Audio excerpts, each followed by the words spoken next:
βρήκα την πιο ωραία χειροποίητη τσάντα από την εταιρεία Sorena και πάμε να τη δούμε μαζί.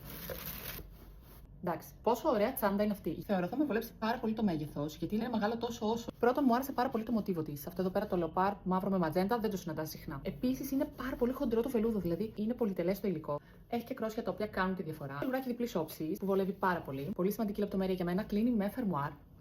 Και επίση, όλο το μέσα είναι επενδυμένο με κόκκινο πολυτελέ βελούδινο ύφασμα. Έχει και χωριστό θικάκι. Μπορεί να την κρατήσει από τα χερούλια και στον ώμο χωράει να περάσει. Μέσα έχει και το λουράκι, το οποίο αν θε κρατά, αν θε αφαιρεί. Παιδιά, πραγματικά χωράει πάρα πολύ πράγμα μέσα. Δηλαδή, πέρα από τα βασικά κινητά, κλειδιά, πορτοφόλια, necessaire. Σίγουρα εδώ πέρα χωράει μέσα και μικρό λάπτοπ. Και επίση κλείνει με φερμουάρ από πάνω. Για μένα είναι ζώζ λεπτομέρεια αυτή. Μέσα στο site είχε πάρα πολλέ τσάντες, τόσε που πραγματικά δεν ήξερα τι να διαλέξω. Αλλά αυτήν εδώ πέρα την ξεχώρισα γιατί μου άρεσε πάρα πολύ το μοτίβο και γιατί είναι πολύ χαρακτηριστική. Ακόμα έχει και ποδαράκια, α τα πούμε, εδώ πέρα από κάτω για να μην λερώνεται η τσάντα όταν την ακουμπά. Η Sorena είναι μια ελληνική εταιρεία, φτιάχνει χειροποίητες τσάντες και γι' αυτό είναι όλε τόσο πολύ προσεγμένες, ακόμα και στις μικρές λεπτομέρειες.